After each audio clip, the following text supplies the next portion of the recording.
김보름. 이 이름 들으면 뭐가 떠오르시나요? 아마 대부분 이렇게 기억하실 겁니다. 아, 그 팀추월 왕따 주행한 선수? 혹시 이렇게 알고 계신 분 있으시면요. 오늘 이 이야기를 끝까지 들어보시기 바랍니다. 진짜로요. 끝까지 듣고 나면 여러분 머릿속에 있던 이 선수에 대한 기억이 완전히 뒤집어질 겁니다. 왜냐고요? 이 사람 이야기에는 국민 60만 명의 청원, 정신병원 입원, 법정 싸움, 그리고 진실이 뒤집어지는 반전까지 전부 다 들어있거든요. 드라마 작가가 대본을 써도 이렇게 못 씁니다. 실화라서 더 무섭습니다. 자, 오늘 이야기를 본격적으로 시작하기 전에요. 하나만 먼저 말씀드릴게요. 2022년 2월 베이징 올림픽 매스스타트 결승전이 끝난 직후입니다. 김보름이 경기를 마치고 인터뷰를 합니다. 그런데 이 선수가 카메라 앞에서 갑자기 울음을 터뜨립니다. 금메달을 못 따서 운 게 아닙니다. 기록이 안 나와서 운 것도 아닙니다. 이 선수가 뭐라고 했는지 아세요? 아무도 저를 응원해주지 않으면 어떡하지 하는 생각을 했는데요. 며칠 동안 많은 분들이 응원을 해주셔서 포기할 수 없었습니다. 올림픽에 나간 국가대표 선수가요. 자기 나라 국민이 자기를 응원해줄지 안 해줄지를 걱정하면서 경기에 나간 겁니다. 이게 정상적인 상황입니까? 도대체 이 선수한테 무슨 일이 있었길래 올림픽이라는 꿈의 무대에서 응원받는 것조차 두려워하게 된 걸까요? 이걸 이해하려면요. 4년 전으로 돌아가야 됩니다.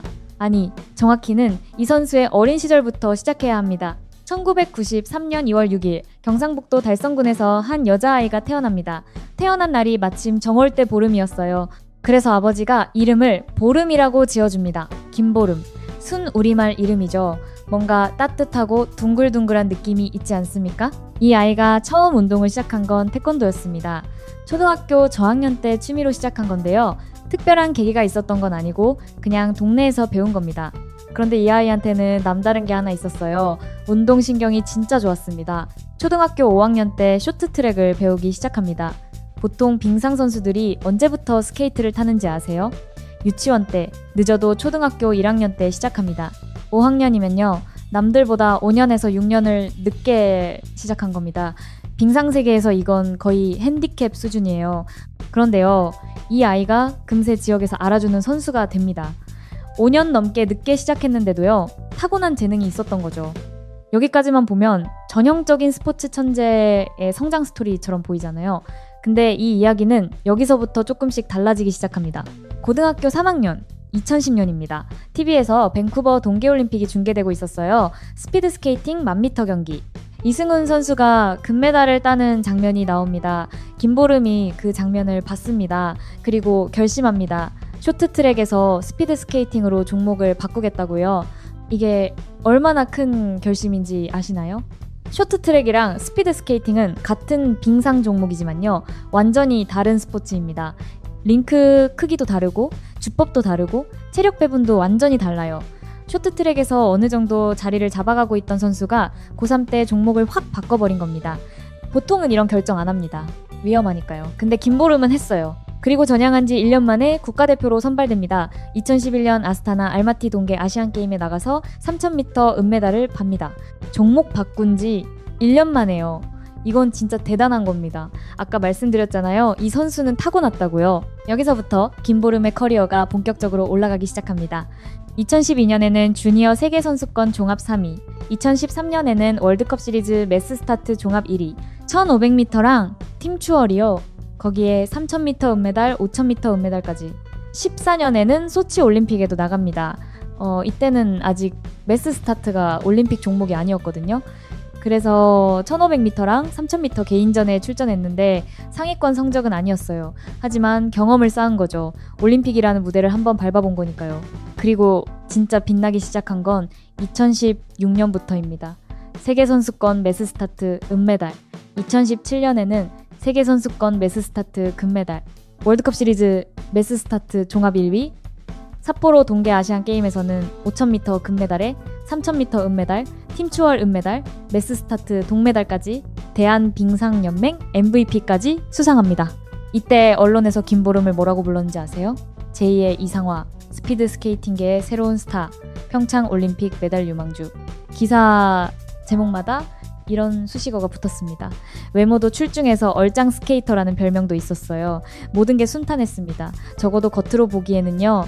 근데 여러분, 이 화려한 성적표 뒤에 숨겨진 이야기가 있었습니다. 아무도 몰랐던 이야기요. 김보름이 스피드 스케이팅으로 전향하고 국가대표가 된 건 2010년이었죠. 그때부터 훈련을 같이 하게 된 선배가 한 명 있었습니다. 노선영. 김보름보다 한국체육대학교 4년 선배였어요. 나중에 법정에서 밝혀진 내용인데요. 김보름은 2010년부터 2017년까지 무려 7년 동안 이 선배로부터 지속적인 폭언을 들었다고 합니다. 훈련 중에 욕설을 듣고 때와 장소를 가리지 않고 거친 말을 들었다고요. 나중에 재판 과정에서 함께 훈련했던 동료 선수들이 사실 확인서를 냈는데요. 거기에 이런 내용이 적혀 있었습니다. 노선영이 김보름에게 화를 내며 욕설하는 것을 봤다. 구체적으로는 스케이트 속력에 관한 거였다고 해요. 천천히 타면 되잖아. 뒤에 심한 욕이 붙은 거죠. 근데 김보름은 이걸 7년 동안 참았습니다. 왜 참았을까요? 운동선수 세계를 모르시는 분들은 이해가 안 되실 수도 있는데요. 체육계에서 이 선후배 관계라는 게 어떤 건지 아시는 분들은 아실 겁니다. 특히 국가대표 훈련이라는 좁디 좁은 세계에서 4년 선배한테 대들거나 문제를 제기한다는 건 사실상 불가능에 가까운 일이에요. 참는 게 당연한 문화였던 거죠. 그래서 김보름은 참았고 그 와중에도 성적을 냈습니다. 세계선수권 금메달까지 땄어요. 겉으로 봤을 때는 아무 문제 없는 잘 나가는 선수였습니다. 속으로는 태고 있었는데요. 아무도 몰랐어요. 자, 이 상태에서 2018년 평창올림픽이 다가옵니다. 대한민국에서 열리는 올림픽이니까 온 국민이 관심을 가지고 지켜보고 있었죠. 2월 19일 여자 스피드 스케이팅 팀 추월 준준결승 경기가 열립니다. 잠깐, 팀 추월이라는 종목을 먼저 설명드려야 할 것 같아요. 이 종목을 이해해야 그날 무슨 일이 벌어졌는지 알 수 있거든요. 팀 추월은 3명이 한 팀으로 뜁니다. 중요한 건 마지막에 들어온 선수의 기록이 팀 기록이 된다는 겁니다. 그러니까 앞에 2명이 아무리 빨리 들어와도 소용없어요.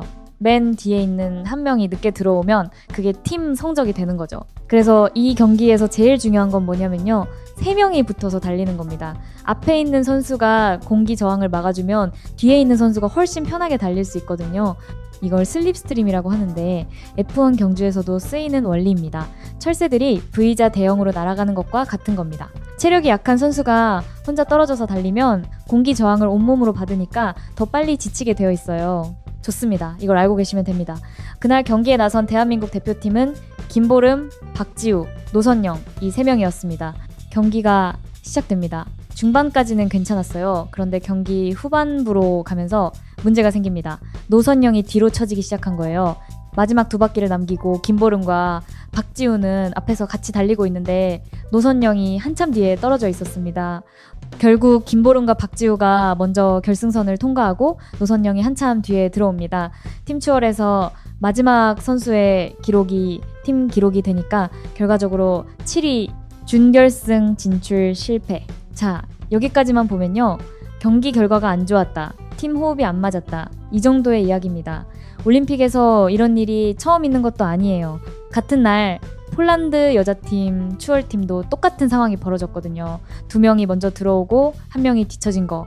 거의 똑같은 구도였습니다. 근데 한국에서만 이 경기가 초대형 사건으로 번집니다. 왜 그랬을까요? 방송 중계 때문이었습니다. 정확히는 S중계진의 해설 때문이었어요. 경기가 끝나자마자 캐스터 배성재가 이렇게 말합니다. 팀 추월에서 최악의 모습이 연출되고 말았습니다. 그리고 해설위원 제갈성렬이 이어봤습니다. 앞으로는 도저히 이런 경기의 장면이 나오지 않게끔 선수들, 지도자들은 생각을 해야 될 것 같습니다. 여기서 끝이 아닙니다. 제갈성렬이 이런 말을 합니다. 노선영 선수는 저렇게 고개를 떨굴 필요가 없습니다. 노선영 선수 당당했으면 좋겠습니다. 열심히 했어요. 괜찮아요. 이 말이 어떤 메시지를 주는지 느껴지시나요? 노선영은 피해자고 앞에서 달린 2명이 노선영을 버리고 간 거라는 뉘앙스입니다. 뒤에 떨어진 사람은 잘못이 없다. 당당해라. 괜찮다. 이런 말을 해설위원이 방송에서 한 거예요. 재밌는 건요. 같은 경기를 중계한 KBS와 MBC의 해설위원들은 뭐라고 했는지 아시나요? 노선영이 따라가줘야 한다라고 했습니다. 같은 경기를 보고 방송사마다 정반대의 해석을 한 거예요. KBS와 MBC는 뒤처진 선수가 따라갔어야 한다고 본 건데 SBS는 앞에 있는 선수들이 뒤를 돌봐야 했다고 본 거죠. 근데 문제는 그날 SBS 시청률이 제일 높았다는 겁니다. 대부분의 국민이 배성재와 제갈성렬의 해설을 들으면서 이 경기를 본 거예요. 그리고 경기 직후에 결정타가 터집니다. 인터뷰요. 경기가 끝나고 믹스트존에서 인터뷰가 진행됩니다. 김보름이 카메라 앞에 섰어요. 그런데 이 인터뷰가 문제가 됩니다. 김보름이 뭐라고 했냐면요. 마지막에 뒤에 저희랑 격차가 벌어지면서 기록이 아쉽게 나왔다라고 했습니다. 여기서 국민들이 잡은 게 뭐냐면 뒤에라는 표현이었어요. 노선영 선수라고 안 하고 그냥 뒤에라고 한 겁니다. 4년 선배인데요. 보통은 선배님이나 언니, 최소한 노선영 선수라고 해야 하는 거잖아요. 그런데 그냥 뒤에라고 한 거죠. 사람들은 이걸 노선영을 무시하는 거라고 받아들였습니다. 그리고 또 하나, 김보름이 인터뷰 중에 웃는 듯한 표정을 지은 겁니다. 경기를 망쳤는데 웃고 있다고요? 국민들이 화가 났죠. 근데요, 이것에 대해서 나중에 밝혀진 사실이 있습니다. 김보름은 안면비 대칭이 있었어요. 얼굴 한쪽이 약간 비대칭이라서 특정 표정을 지을 때 웃는 것처럼 보일 수 있는 거였습니다. 실제로 웃은 게 아니었을 가능성이 높은 거예요. 하지만 그때 그 순간에는 아무도 그런 걸 몰랐고 알려고 하지도 않았습니다. 박지우의 인터뷰도 기름을 부었습니다. 사실 선영이 언니가 이렇게 될 거라는 생각을 아예 안 했던 건 아니었는데 기록 욕심도 있다 보니까 이 말을 사람들이 어떻게 들었겠어요. 노선영이 뒤처질 걸 알면서도 신경 안 쓰고 자기 기록만 챙겼다는 뜻으로 들린 거죠. 방송 화면에서는 경기가 끝난 뒤에 노선영이 혼자 앉아서 고개를 숙이고 있는 모습이 잡혔습니다. 네덜란드인 코치보프 더용이 와서 노선영을 위로해주고 있었어요. 한국인 감독이나 코치진이 아니라 외국인 코치가 위로해주고 있는 장면. 이걸 본 국민들은 뭔가 심각하게 잘못된 거 아니냐, 왕따 아니냐 하는 의심을 확신으로 바꿔버렸습니다. 그리고 김보름이 결정적인 실수를 합니다. 인터뷰 직후에 자기 인스타그램 계정을 삭제해버린 거예요. 사람들이 뭐라고 했는지 아세요? SNS 삭제 세계 신기록, 자기가 잘못한 줄 아니까 증거를 없애려고 삭제한 거라고 해석한 겁니다. 이 시점에서요, 한국 인터넷이 완전히 폭발합니다. 네이버 실시간 검색어 1위부터 3위까지 전부 이 사건 관련 키워드였습니다. 인터뷰 영상은 올라간 지 몇 시간 만에 100만 뷰를 넘겼어요. 댓글창은 말 그대로 지옥이었습니다. 그리고 다음 날인 2월 20일에 긴급 기자회견이 열립니다. 근데 이 기자회견이 상황을 수습하기는커녕 더 악화시킵니다. 일단 노선영과 박지우가 불참했어요. 노선영은 감기 몸살, 박지우는 불안 증세가 있다는 이유였습니다. 김보름과 백철기 감독만 나왔습니다. 백철기 감독이 뭐라고 했냐면요. 노선영이 후위에 계속 있던 건 노선영이 자처한 것이다. 관중 함성 소리 때문에 의사소통이 안 됐다. 작전이 실패한 것이다. 한마디로 노선영 탓, 관중 탓, 작전 실패, 이 세 가지로 둘러댄 거예요. 김보름은 뒷선수를 챙기지 못한 것은 전적으로 저의 잘못이고 상처 입으신 국민들께 죄송하다고 했습니다. 그리고 눈물을 흘렸어요. 근데 국민들의 반응이 어땠을까요? 눈물 쏟은 김보름, 모든 것은 내 책임이라는 기사가 올라왔는데요. 4시간 만에 댓글이 4만 개가 넘었습니다. 대부분 비난 댓글이었어요. 왜 그랬냐면요. 이 기자회견에서 김보름이 노선영한테 직접적으로 사과하는 말을 안 했거든요. 국민들한테 죄송하다고는 했는데 노선영한테는 사과하지 않았습니다. 게다가 기자회견 도중에 김보름이 웃음을 참는 것처럼 보이는 장면이 또 논란이 됐어요. 아까 말씀드린 안면비 대칭 때문에 입술을 오므리는 게 웃는 것처럼 보인 건데 그때는 아무도 그 사실을 몰랐으니까요. 기자회견 마지막에 백철기 감독이 이런 말을 합니다. 매스스타트 출전을 해야 하니 비난을 멈추고 응원을 부탁드린다. 이 한마디가 국민들의 분노를 폭발시켰습니다. 잘못에 대한 제대로 된 사과도 없이 경기 있으니까 욕하지 말라고요. 안 하느니만 못한 기자회견이 된 겁니다. 그리고 청와대 국민청원이 올라옵니다. 김보름, 박지우의 선수 자격을 박탈하고 빙상연맹을 엄중 처벌하라. 이 청원이 올라간 지 하루도 안 돼서 20만 명을 넘깁니다. 이틀 만에 40만, 6일 만에 60만, 최종 61만 명. 역대 최단기간 최다 동의 기록이었습니다. 61만 명이요. 이게 어느 정도 규모인지 감이 안 오실 수 있으니까 비교를 해드릴게요. 당시 국민청원 20만 돌파 최단 기록이 3일이었거든요. 김보름 건은 하루 만에 넘긴 겁니다. 후원 사인 네파도 후원 계약 연장을 거부합니다. 인터넷에서는 네파 로고가 박힌 김보름 사진을 가져다가 브랜드를 조롱하는 글이 돌아다녔고 기업 이미지에 직격탄을 맞은 거죠. 연예인이 음주운전하면 광고에서 내려가잖아요. 그거랑 같은 논리로 계약이 끊긴 겁니다. 정치인들도 가세합니다. 여러 국회의원들이 이 사건에 대해 한마디씩 했고 심지어 당시 대통령이었던 문재인 대통령도 메달보다 값진 교훈을 얻었다는 취지의 언급을 했는데요. 이게 김보름이 잘못했다는 식으로 해석될 수 있는 말이었습니다. 대통령까지 우회적으로 비판을 한 거예요. SBS에서는 김어준의 블랙하우스라는 프로그램에 노선영을 출연시킵니다. 노선영은 빙상연맹의 차별과 특혜를 폭로했고 이 방송이 나가면서 여론은 더더욱 노선영은 피해자, 김보름은 가해자라는 구도로 굳어집니다. 그것이 알고 싶다에서도 이 사건을 다뤘는데요. 빙상연맹의 실세로 알려진 전명규를 배우로 지목하면서 빙상계 전체의 비리를 파헤치는 내용이었습니다. 자, 여기서 한번 정리를 해볼게요. 이 시점에서 김보름이 처한 상황이 어땠는지 국민 60만 명 이상이 자기를 국가대표에서 쫓아내라고 청원을 했습니다. 후원사가 계약을 끊었습니다. 대통령이 우회적으로 비판했습니다. TV 프로그램에서는 상대편 이야기만 내보냈습니다. 인터넷 댓글창에는 차마 입에 담을 수 없는 욕설이 쏟아졌습니다. 25살 여자 선수한테 이 모든 게 한꺼번에 쏟아진 겁니다. 그런데요, 이 와중에도 경기는 계속됩니다. 올림픽이 끝나지 않았으니까요.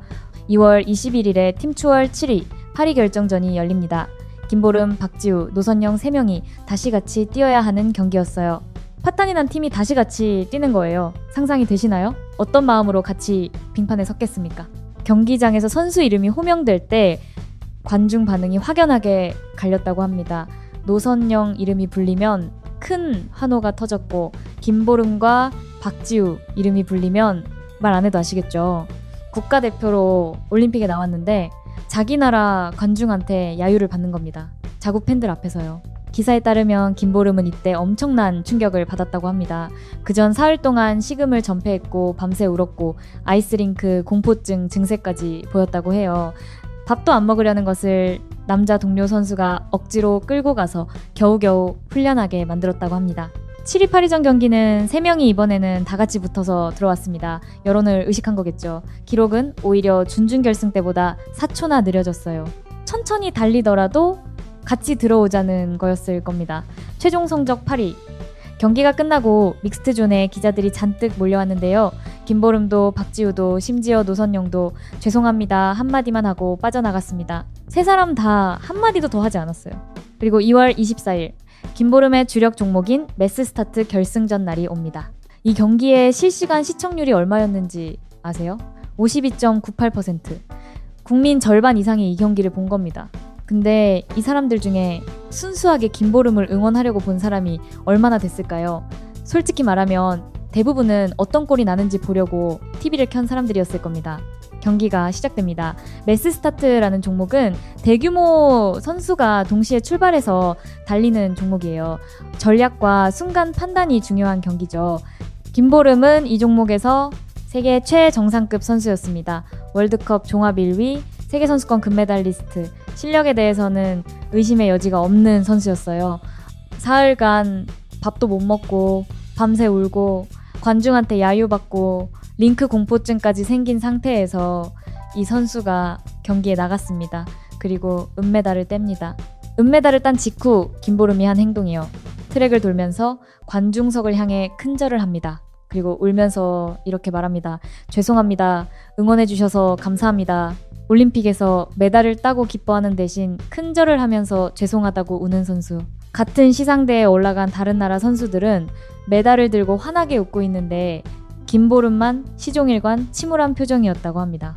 이 장면을 중계하던 SBS 해설진이 뭐라고 했냐면요. 감격의 순간에도 마음껏 기뻐하지 못하는 상황이 안타깝다라고 했습니다. 감격의 순간에도 기뻐하지 못하게 만든 게 누군데요? 시청자 여러분은 누구일 것 같습니까? 이후 김보름은 폐회식에도 참석하지 않고 바로 집으로 돌아갔습니다. 세계선수권 대회 출전도 포기했고요. 올림픽이 끝났습니다. 근데 김보름의 고통은 끝나지 않았어요. 오히려 시작이었습니다. 김보름은 고향인 대구로 내려갑니다. 어머니와 함께 정신병원에 입원했습니다. 극도의 불안에 시달리고 있었다고 해요. 25살 청년이 올림픽 은메달을 따고 정신병원에 입원한 겁니다. 이걸 두고도 악플이 달렸습니다. 여론 조작하려고 입원한 거 아니냐, 동정심 유발하는 거다, 이런 댓글들이요. 은메달 딴 국가대표 선수가 정신병원에 입원해야 할 정도로 내몰렸는데 그것마저도 의심하는 겁니다. 남들 눈치를 많이 보는 성격이라서 더 힘들었다고 나중에 본인이 밝혔어요. 집 밖으로 나가지도 못했다고 합니다. 올림픽 은메달리스트가 집 밖에 나가지 못하는 상황, 이게 말이 됩니까? 자, 이제 중요한 부분이 옵니다. 진실이 밝혀지는 과정이에요. 여기서부터 이야기가 완전히 반전됩니다. 2018년 5월 23일 문화체육관광부에서 대한빙상경기연맹에 대한 특정 감사 결과를 발표합니다. 감사 결과가 뭐였냐면요. 첫째, 여자 팀 추월 예선 경기에서 선수 고의는 없었다. 둘째, 지도자와 선수 간의 의사소통이 원활하지 못했다. 셋째, 특정 인물이 빙상계에서 부적절한 영향력을 행사했다. 핵심은 첫 번째입니다. 선수 고의가 없었다. 왕따 주행이 아니었다는 겁니다. 정부기관이 공식적으로 조사해서 내린 결론이에요. 뒤처진 건 작전 실패이자 코치진의 무능 때문이었지 김보름이 의도적으로 노선영을 따돌린 게 아니었다는 겁니다. 근데 이 감사 결과가 나왔을 때 어땠을까요? 국민 60만 명이 청원하고 대통령까지 언급하고 TV 프로그램에서 대대적으로 다뤘던 사건인데 감사 결과가 왕따 아니었다로 나오니까요. 조용했습니다. 정말 조용했어요. 기사가 안 나온 건 아닙니다. 나왔어요. 근데 그때 얼마나 관심을 받았을까요? 논란이 터졌을 때는 실시간 검색어 1위부터 3위까지 다 차지했는데 진실이 밝혀졌을 때는 조용한 거예요. 사람들이 관심을 안 갖는 겁니다. 자극적인 이야기가 아니니까요. 이게 세상이 불공평한 부분이에요. 의혹은 일면 톱뉴스가 되는데 해명은 기사 한쪽 구석에 나옵니다. 60만 명이 손가락으로 청원 버튼을 누른 건 하루 만에 됐는데 진실이 밝혀진 걸 인정하는 건 몇 년이 걸려도 안 됩니다. 2018년이 지나고 2019년이 옵니다. 김보름이 다시 빙판에 섭니다. 올림픽 이후 정신적 고통이 엄청났지만 그래도 다시 스케이트를 탄 거예요. 2018년, 2019년 시즌 월드컵 시리즈에서 김보름은 매스스타트 종합 1위를 차지합니다. 올림픽 논란으로 마음고생이 심했고 제대로 훈련도 못했는데 월드컵 종합 1위요. 이 선수가 실력이 어느 정도인지 보이시죠? 1차 월드컵에서 동메달, 2차 월드컵에서는 금메달을 답니다. 4차 월드컵에서는 캐나다 선수 이바니 블론딘과 충돌하는 사고가 있었어요. 마지막 코너에서 블론딘 손에 걸려서 넘어졌고 한동안 일어나지 못했습니다. 블론딘은 실격 처리됐고요. 그래도 6차 월드컵에서 은메달을 따면서 시즌 종합 1위를 확정합니다. 2019년, 2020년 시즌에도 성과를 냅니다. 처음 신설된 4대륙 선수권에서 매스스타트 은메달, 세계선수권에서도 매스스타트 은메달. 이 성적표가 말해주는 게 뭐냐면요. 이 선수는 진짜였다는 겁니다. 논란 때문에 관심이 그쪽으로만 쏠렸는데 빙판 위에서의 김보름은 세계 최정상급 선수였어요. 감정이 아니라 기록이 증명하는 거거든요. 그리고 이 시기에 김보름이 법적 대응을 시작합니다. 오래 참았던 이야기를 꺼내놓는 거예요. 2019년 1월 김보름이 채널A 인터뷰에서 폭로합니다. 2010년부터 올림픽 시즌까지 노선영에게 지속적인 괴롭힘을 당했다. 7년간의 폭언 피해를 세상에 처음 공개한 겁니다. 그런데 이 폭로의 타이밍이 문제가 됐어요. 심석희 선수의 피해 사실 주장이 나온 지 며칠 후였거든요. 사람들이 뭐라고 했냐면 빙상계가 김보름을 이용해서 여론을 전환하려는 거 아니냐고 한 거예요. 김보름 측은 인터뷰는 심석희 폭로 이전에 진행한 거라고 설명했지만 이미 의심의 눈초리가 가득한 상황에서 설명이 먹히기 어려웠습니다. 노선영은 뭐라고 했냐면요. 할 말이 없다. 경기에 집중하고 싶다 였습니다. 2021년 1월 김보름이 노선영을 상대로 2억 원 규모의 민사상 손해배상 청구 소송을 제기합니다. 왕따 논란에 대한 노선영의 발언과 언론 인터뷰로 인해 피해를 입었다는 내용이었어요. 광고 수주를 하지 못하는 등 실질적인 경제적 피해도 있었다고요. 재판이 시작됩니다. 양측 변호사가 법정에서 증거를 제출하는데요. 재판장이 지적합니다. 제출한 대부분의 기록이 언론 기사인데 재판에서는 기사로 재판하는 게 아니지 않느냐. 객관적 증거를 가져오라고 한 거예요. 이 지적이 의미하는 게 뭐냐면 이 사건이 얼마나 여론과 미디어에 의해 만들어진 사건이었는지를 보여주는 겁니다. 법정에서 쓸 수 있는 실질적 증거가 아니라 기사를 근거로 가져온 거잖아요. 2022년 2월 16일 서울중앙지방법원에서 1심 판결이 나옵니다. 베이징 올림픽 매스스타트 경기를 이틀 앞둔 날이었어요. 판결 내용을 하나씩 볼게요. 첫째, 왕따 주행 인정 여부. 재판부는 왕따 주행을 인정하지 않았습니다. 2018년 문체부 감사 결과와 같은 결론이에요. 재판부의 판단은 이렇습니다. 노선영이 뒤처진 것은 김보름과 박지우의 책임이 아니라 코치진의 능력 부족 때문이다. 경기 중에 문제가 생겼을 때 적절한 지시를 내리지 못한 것이 원인이다. 선수 문제가 아닌 코치진의 무능이 그 상황을 만들었다는 거죠. 둘째, 노선영의 인터뷰로 인한 김보름의 피해. 이 부분은 인정되지 않았습니다. 재판부는 노선영의 인터뷰 이전에 이미 김보름 자신의 인터뷰 태도로 인해 왕따설이 촉발된 상태라고 판단했어요. 셋째, 그리고 핵심적인 부분입니다. 노선영의 김보름에 대한 폭언. 이건 사실로 인정됐습니다. 재판부는 2017년 11월 7일, 11월 28일, 12월 20일 세 차례의 폭언을 사실로 인정했어요. 함께 훈련한 동료 선수들의 사실 확인서가 증거로 채택됐고요. 결과적으로 노선영에게 300만 원의 손해배상 책임이 인정됩니다. 김보름이 청구한 2억 원에 비하면 아주 적은 금액이지만 중요한 건 금액이 아닙니다. 법원이 공식적으로 인정한 거예요. 왕따 주행은 거짓이었고 오히려 김보름이 노선영에게 폭언을 당한 피해자였다는 사실을요. 잠깐 생각해 보시기 바랍니다. 2018년에 온 국민이 김보름을 가해자로 몰았잖아요. 노선영을 왕따시킨 나쁜 선수라고. 근데 법원 판결이 뒤집어 놓은 거예요. 가해자로 몰렸던 사람이 실은 7년간 폭언을 당해온 피해자였다는 겁니다. 그런데 피해자인 이 사람이 가해자로 몰려서 60만 명한테 퇴출 청원을 당하고 정신병원까지 간 거예요. 이걸 뭐라고 해야 됩니까? 노선영 측은 판결 다음 날 바로 항소합니다. 항소심이 진행되는 동안 서울고등법원 재판부가 인상적인 말을 합니다. 양측의 싸움을 지켜보면서 재판장이 이렇게 말한 거예요. 빙상연맹이나 코치, 감독이 소송에서 다 뒤로 빠져있다. 어른들이 어린 선수들을 이렇게 가혹하게 지옥에 몰아내도 되는 겁니까? 우리 사회에 묻고 싶다. 재판장이요. 법정에서요.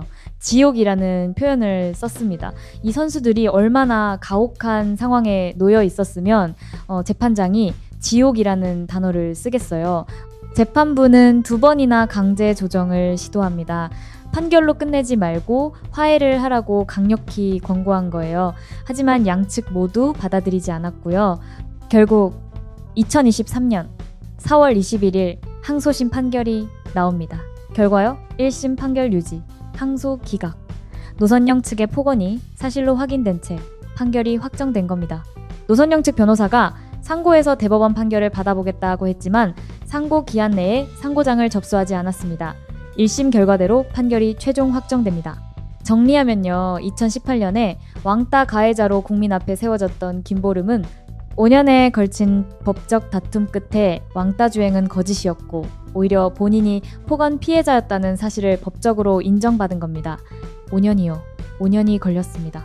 자, 이제 배성재와 제갈성렬 이야기를 안 할 수가 없습니다. 이 논란의 확산에 영향을 줬다는 평가를 받는 사람들이니까요. 아까 말씀드렸잖아요. 경기 당일에 SBS 중계진이 팀 추월에서 최악의 모습, 절대 나와선 안 되는 장면이라고 했다고요. 같은 경기를 본 KBS, MBC 해설위원은 노선영이 따라가줘야 했다고 했는데 SBS만 앞에서 달린 김보름과 박지우를 비판하는 방향으로 해설을 한 겁니다.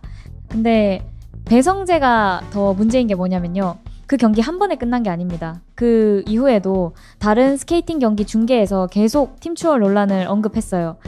상관없는 타국 경기나 남자 스케이팅 경기에서도요. 지속적으로 이 이슈를 환기시킨 겁니다. 더 웃긴 건요. 배성재가 몇 달 전에 비슷한 상황을 중계한 적이 있었다는 겁니다. 월드컵 남자 스케이팅 경기에서 노르웨이의 세 번째 주자가 크게 뒤쳐져서 들어온 적이 있었어요. 그때 배성재가 뭐라고 했는지 아세요? 체력 문제만 간단히 언급하고 넘어갔습니다. 그냥 넘어간 거예요. 근데 여자 팀 추월에서는 마치 하늘이 무너진 것처럼 이야기한 겁니다. 같은 상황인데 왜 다르게 다뤘을까요? 제갈성렬도 마찬가지입니다. 이 사람이 어떤 사람이냐면요. 빙상 종목 전문가이자 당시 빙상연맹 이사였습니다. 빙상을 제일 잘 아는 사람이에요. 캐스터인 배성재가 잘 모르고 실수했다면 해설위원인 제갈성렬이 바로잡아줘야 하는 거잖아요. 아닙니다. 이건 작전상의 문제이지 선수 개인의 잘못으로 볼 수 없습니다. 라고 한마디만 해줬으면 상황이 이렇게까지 안 됐을 수도 있었어요. 근데 제갈성렬은 바로잡기는커녕 배성재 말에 동조했습니다.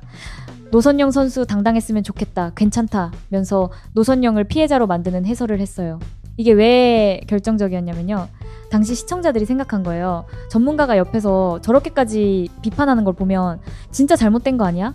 제갈성렬이 빙상연맹 이사인데 그 사람이 저러면 확실한 거지. 이렇게 확신을 갖게 만든 게 제갈성렬이었습니다. 그럼 문체부 감사 결과가 나오고 법원 판결까지 나온 뒤에 이 사람들이 어떻게 했을까요? 사과했을까요? 안 했습니다. 제갈성렬은 3년 뒤에야 한 인터뷰에서 이 건에 대해 말을 했는데요. 뭐라고 했는지 들어보세요. 기자가 묻습니다. SBS 중계에서 최악의 장면, 절대 나와선 안 되는 장면이라는 말이 나왔다. 제갈성렬이 뭐라고 했냐면요. 제가 한 말이 아니다. 배성재 캐스터가 한 말이라고요. 기자가 다시 묻습니다. SBS만 달랐다. 다른 팀에서도 흩어져서 들어오는 건 있었는데 제갈성렬의 대답이요. 더 이상 이 부분 갖고는. 기자가 또 묻습니다. 기록상으로 보면 이 선수들의 좋은 기록이었는데 해설에서는 최악이라고 했다. 제갈성렬 대답. 수월하게 같이 동반해서 들어가도록 작전을 짜야 했다는 얘기다. 기자가 마지막으로 묻습니다. 기록만 보면 작전이 어느 정도 성공한 거 아닌가? 제갈성렬 대답. 선수들에게 한쪽으로 치우친 얘기가 될 수 있다. 말할 수 없다. 전문가라는 사람이 변명으로 일관했다는 비판을 받았습니다. 자기 입으로 제가 한 말이 아니다라면서 남 탓을 하고 KBS, MBC 해설도 똑같이 말했다고 사실과 다른 말까지 했어요. 기자도 지적했습니다만 KBS, MBC 해설은 정반대의 말을 했거든요. 배성재는요, 더 대단합니다. 이 건에 대해 2026년 2월 현재까지 공식적인 사과를 한 적이 없습니다. 형 배성우의 음주운전 사건에 대해서는 사과했어요. 다른 논란에 대해서도 사과한 적이 있습니다.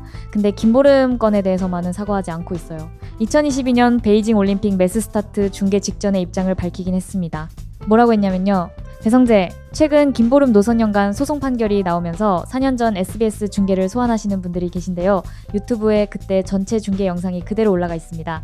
다시 보시면 아시겠지만 편파 중계는 없었고 그럴 의도를 가질 이유도 없습니다. 그리고 이렇게 덧붙입니다. 다만 그 경기 이후에 김보름 선수가 굉장히 힘든 시기를 겪은 것은 가슴 아프고 유감스럽게 생각합니다. 유감이요. 사과가 아니라 유감. 미안하다는 말이 아니라 가슴 아프다는 말. 자기가 한 해설이 불씨가 됐다는 것에 대한 인정은 전혀 없이 그냥 안타깝다는 거예요. 본인 입으로 편파 중계는 없었다고 했는데 같은 경기를 중계한 KBS, MBC와 완전히 다른 해설을 한 게 편파가 아니면 뭘까요? 같은 장면을 보고 정반대 결론을 내린 건데 적어도 당시 상황 파악이 부족했을 수 있다거나 결과적으로 오해를 불러일으킨 부분에 대해 죄송하다 정도는 해야 하는 거 아닙니까? 이 일로 인해서 온라인에서 배성재와 제갈성렬에 대한 이미지가 상당히 나빠졌습니다. 여러 커뮤니티에서 자성의 목소리와 함께 사과를 요구하는 여론이 계속 이어지고 있고요. 정치인들은 어떨까요? 2022년 2월 19일 표창원 전 의원이 트위터에 사과문을 올립니다. 2018년 당시 자신이 김보름을 비판하는 취지의 트윗을 남겼었거든요. 혹여 추가된 도리였다면 사과드립니다. 잃어버린 세월을 되돌릴 순 없겠지만 많은 격려와 응원으로 마음의 평온 되찾길 기원합니다. 인터넷에서의 반응은요. 최소한의 양심은 있다였습니다. 다른 정치인들에 비하면 그나마 낫다는 거였어요. 왜냐면 당시 가세했던 수많은 정치인들 중에 공식적으로 사과한 사람이 표창원 한 명뿐이거든요. 당시 대통령을 비롯해서 여러 국회의원들이 직간접적으로 김보름 비판에 가담했는데 진실이 밝혀진 뒤에 사과를 한 사람은 단 한 명, 이게 현실입니다. 2022년 베이징 올림픽, 김보름이 다시 올림픽 무대에 섭니다. 1심 판결로 왕따 주행이 아니었다는 게 법적으로 확인됐고요. 노선영의 폭언도 사실로 인정됐습니다. 4년 만에 어느 정도 진실이 밝혀진 상태에서 올림픽에 나간 거예요. 매스 스타트 준결승 2조에 나온 김보름은 2위로 결승에 진출합니다. 마지막 스퍼트를 내는 과정에서 바로 앞에 선두를 달리던 일본 선수가 미끄러졌는데 그 선수에 휘말리지 않고 무사히 결승선을 통과했어요. 결승전 최종 성적은 5위였습니다. 메달은 못 땄어요. 그리고 아까 맨 처음에 말씀드렸던 그 인터뷰가 나옵니다. 아무도 저를 응원해주지 않으면 어떡하지 라는 생각을 했는데요. 며칠 동안 많은 분들이 응원을 해주셔서 포기할 수 없었습니다. 울먹이면서요. 이 말을 합니다. 4년 전에 같은 종목에서 은메달을 따고도 큰절을 하면서 울었던 선수가요. 4년이 지나서 다시 같은 무대에 서서도 같은 이유로 옵니다. 아무도 응원해주지 않을까봐 두려웠다고요. 보통 올림픽에 나간 선수가 걱정하는 거 있잖아요. 기록이 안 나올까봐, 뭐 실수할까봐, 메달을 못 딸까봐 그런 거를 걱정하지, 이 사람은 자기 나라 국민이 자기를 응원해줄까 말까를 걱정한 겁니다. 이게 얼마나 마음이 아픈 일인지 상상이 되시나요? 올림픽이 끝나고 전국 동계체육대회에서 3관왕을 차지합니다. 세계 선수권은 휴식을 위해 불참했고요. 그 이후에 김보름은 조금씩 일상을 되찾아갑니다. 2022년 올림픽 이후에는 예능에도 자주 나왔어요. 복면가왕에 출연했고 노는 언니에도 나왔고요. 마녀체력 농구부에서는 5번이나 반칙을 당하면서도 악착 같은 수비를 해서 팀의 첫 승을 이끄는 투지를 보여줬습니다. 포르쉐 파나메라도 사고 손담비와 같이 사진도 찍고 본부 ENT라는 소속사에도 들어가고 빙판 밖에서의 삶도 조금씩 채워나가기 시작합니다. 2025년에는 채널A 야구여왕에 고정으로 출연합니다. 등번호 11번을 받았다고 해요. 같은 해 하얼빈 동계 아시안게임에서는 MBC 스피드스케이팅 해설을 맡습니다. 선수로서 해설석에 앉은 거예요. 이제는 후배들의 경기를 지켜보는 위치가 된 거죠. 그리고 2025년 12월 30일 김보름이 공식적으로 은퇴를 선언합니다. 33살. 2010년에 스피드스케이팅으로 전향한 이후 15년간의 선수 생활을 마감한 겁니다. 2026년 2월 23일 은퇴한 지 2달이 채 안 됐을 때 김보름이 KBS 조이 예능 프로그램 무엇이든 물어보살에 출연합니다. 여기서 선수 시절 논란에 대해 처음으로 편한 자리에서 이야기를 합니다. 이 선수가 뭐라고 했는지 아세요? 그때 그 경험으로 인해 다른 사람들보다 더 단단해졌고 쉽게 무너지지 않을 자신이 있다. 그리고 앞으로 여러 가지 일을 많이 해보고 싶다고 말하기도 했답니다. 이 한마디가요, 저는 진짜 대단하다고 생각합니다. 60만 명이 자기를 쫓아내라고 했고 대통령까지 우회적으로 비판했고 정신병원까지 갔던 사람이 그 경험 덕분에 단단해졌다고 말할 수 있다는 게요, 보통 사람이면 그 경험을 평생 트라우마로 안고 살거든요. 근데 이 사람은 그걸 자기 힘으로 바꿨어요. 자, 이제 이 이야기 전체를 한번 되돌아보겠습니다. 김보름이라는 선수의 인생을 정리하면 이렇습니다. 정월대 보름에 태어나서 보름이라는 이름을 받은 대구 소녀가 있었습니다. 남들보다 5년이나 늦게 스케이트를 시작했는데 타고난 재능으로 국가대표가 됩니다. 쇼트트랙에서 스피드스케이팅으로 전향한 지 1년 만에 국제대회 메달을 따고 세계선수권 금메달까지 올라갑니다. 근데 이 선수 뒤에는 아무도 모르는 이야기가 있었어요. 7년간 선배에게 폭언을 듣고도 참으면서 성적을 냈습니다.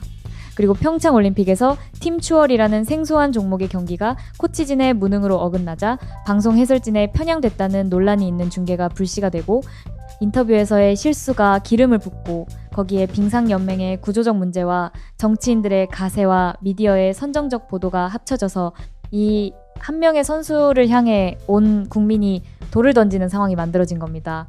25살 여자 선수가 그 무게를 온몸으로 받았습니다. 정신병원에 입원하고 집 밖에 나가지 못하는 지경까지 갔어요. 근데 이 선수는 무너지지 않았습니다. 다시 빙판에 섰고 월드컵 종합 1위를 했고 올림픽에 또 나갔습니다. 5년간의 재판 끝에 진실도 밝혀졌고요. 그리고 마지막에 이렇게 말합니다. 그 경험 덕분에 단단해졌다고요. 이 이야기에서 우리가 생각해봐야 할 게 있습니다. 2018년 당시에 국민청원에 서명한 60만 명 중에 진짜로 팀추월이라는 종목의 규칙을 제대로 알고 있었던 사람이 몇 명이나 됐을까요? 경기 영상을 처음부터 끝까지 다 본 사람은요? KBS, MBC 중계까지 비교해서 본 사람은요? 솔직히 대부분은 SBS 중계의 최악의 장면이라는 한마디, 인터뷰에서 웃는 것처럼 보인 한 장면 뒤에 라는 한 단어, 이 몇 가지 자극적인 조각만 보고 판단한 거 아닙니까? 하나의 사건이 터지면 피상적으로 이해하고 감정적으로 대응하는 일이 수도 없이 반복되고 있잖아요. 의혹은 일면 톱기사가 되는데 해명은 아무도 안 읽습니다. 비난은 하루 만에 60만 명이 동의하는데 진실이 밝혀져도 사과하는 사람은 단 한 명이에요. 김보름이 안면비 내칭 때문에 웃는 것처럼 보였다는 건 나중에 알려졌습니다. 문체부 감사 결과 왕따가 아니었다는 것도 나중에 알려졌습니다. 법원 판결로 김보름이 오히려 피해자였다는 것도 나중에 알려졌습니다. 전부 다 나중에요. 근데 그때는 이미 이 사람의 삶이 무너진 다음이었어요. 돌 던지는 건 순식간인데 던진 돌을 주워 담는 건 불가능합니다. 김보름이 정신병원에서 보낸 시간을 누가 돌려줄 수 있어요? 집 밖에 나가지 못했던 날들을 누가 보상할 수 있어요? 올림픽 은메달을 따고도 기뻐하지 못했던 그 순간을요? 가장 무서운 건요, 이 사건이 특별한 게 아니라는 겁니다. 비슷한 패턴이 계속 반복되고 있잖아요. 자극적인 정보가 퍼지면 확인도 안 하고, 달려들어서 사람을 매장하고, 나중에 진실이 밝혀지면 그때는 이미 관심 없고, 다음 타깃을 찾아서 또 같은 짓을 반복합니다. 극단적인 경우에는 악플을 받던 당사자가 목숨을 끊는 일까지 벌어지잖아요. 김보름은 다행히 버텼습니다. 근데 모든 사람이 이렇게 버틸 수 있는 건 아닙니다. 마지막으로 하나만 더 말씀드릴게요. 2023년에 방송된 라디오스타에서 김보름이 이런 말을 합니다. 당시 심적으로 가장 힘들었을 때 모태범 선수와 이상화 선수가 위로를 해줘서 고마웠다고요. 모태범이요. 같은 소속사 동료이기도 하지만 무엇보다 김보름이 가장 힘들었을 때 옆에 있어준 사람이었던 거죠. 이상화도요. 평창 올림픽 당시 고다이라 나오와 국적을 초월한 우정을 보여줬던 바로 그 이상화가 김보름에게도 손을 내밀어 준 겁니다. 결국 사람을 살리는 건 사람이에요. 60만 명이 돌을 던져도 옆에서 손을 잡아주는 사람이 한 명만 있으면 버틸 수 있는 겁니다. 김보름은 2025년 12월에 은퇴했습니다. 15년간의 선수 생활을 마치고 새로운 삶을 시작하겠다고 했어요. 앞으로 여러 가지 일을 많이 해보고 싶다고요. 정월대 보름에 태어난 대구 소녀가 늦깎이 스케이터가 되고 세계 정상에 올랐다가 나라 전체의 비난을 받아 나락으로 떨어졌다가 다시 일어서서 진실을 증명하고 결국 자기 발로 빙판을 떠나는 이야기. 오늘 이 이야기를 다 들으신 여러분에게 한 가지만 부탁드리고 싶습니다. 다음에 인터넷에서 누군가를 향한 분노가 올라올 때요, 1초만 멈추고 생각해보세요. 내가 보고 있는 이 정보가 전부일까? 이 사람의 이야기를 나는 정말 다 알고 있는 걸까? 혹시 나도 모르게 돌을 던지고 있는 건 아닐까? 김보름의 이야기가 우리에게 남긴 건 은메달이 아닙니다. 확인하지 않고 던진 돌은 되돌릴 수 없다는 교훈이에요. 오늘 이야기는 여기까지입니다. 끝까지 들어주셔서 감사합니다.